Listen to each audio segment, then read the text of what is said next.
Hi and welcome to another training video. This one's called Autism and Paramedic Care and involves my story of being in an ambulance. My name is Karen Burgoyne and I'm the CEO, founder, director of my own business K-Talk. I've been going in my business since 2007, inspiring, empowering and impacting many people who would like to learn more about autism from a personal or lived experience. Let's get on with the presentation. The topics of discussion in this video are an introduction of myself, my story of being in an ambulance for the first time or many times, educating paramedic staff, autism and paramedics, and strategies for paramedics, and then my contact details. I was diagnosed at the age of 30 with what was known back then in the late 90s with Asperger's syndrome, October 1998 to be precise, or exact. Prior to that, nothing was known back in the 70s, 80s or even early 90s when I was young. There were no such words as neurodiversity, and autism wasn't known as it is more prevalent today in many children, teens and adults who are actually getting diagnosed later in life. I was seen incapable of not learning anything, but look at me now. A renowned international keynote speaker at major conferences globally, as well as being the international author of my courses that I've written and developed for my own business. I've been in an ambulance several times for different medical reasons and emergencies that I had to go to hospital for. The staff were very helpful and friendly and told me what was happening to me and where I was going at the time. I was promptly well looked after, very well looked after, whilst I was in their care, till I was handed over to the medical staff at the hospital to be admitted for observations and treatment.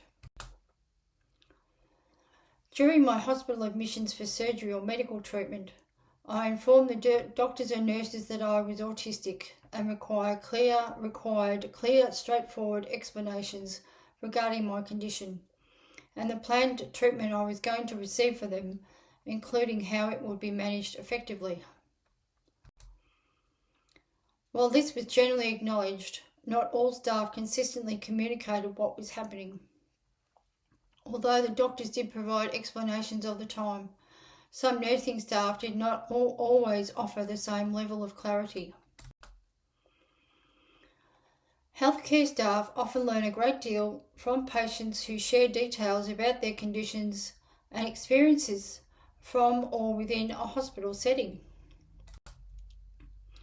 If only they would take the time to do this, then they would be far better equipped than sometimes in an academic or school-like environment. Now, I am more than willing to share my experiences with healthcare staff when asked. At times, existing research and professional training may not adequately prepare nurses or doctors to address the complexities in caring for patients with lived experiences.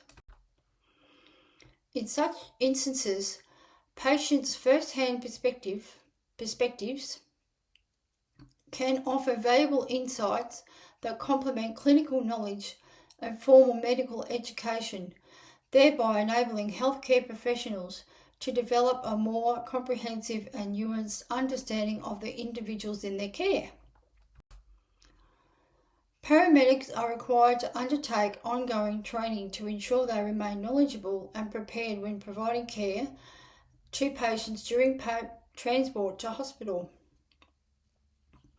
Autistic patients can often be challenging to treat due to sensory activities such as bright lights, loud noises, and unfamiliar environments or smells.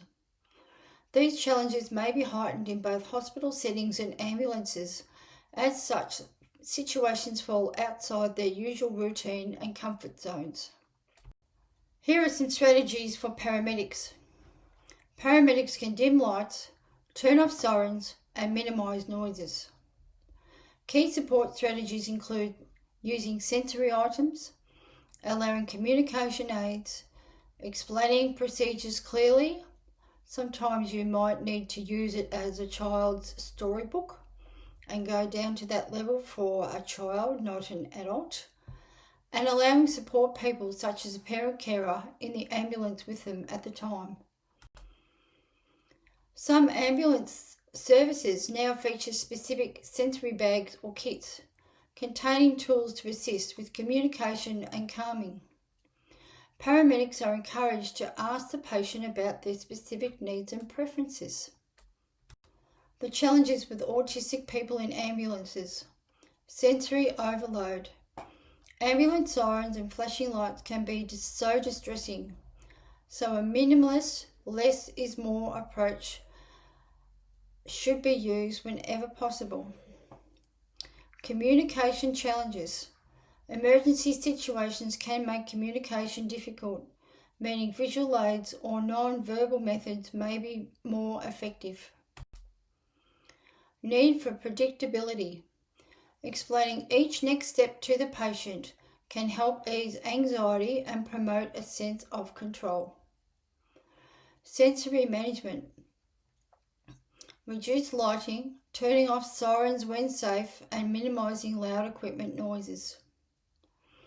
Communication. Paramedics may need to use visual aids, picture exchange systems or PECS, or simplified language, something like this example you see on this slide. Comfort measures. Allowing noise-cancelling headphones, sunglasses, fidget spinners, or preferred soft items or toys. Procedural adjustments. Explaining actions, demonstrating equipment on another person first, and avoiding unnecessary touch. Support and environment. Allow a familiar support person to accompany them and keeping the environment as calm as possible. Here are my contact details.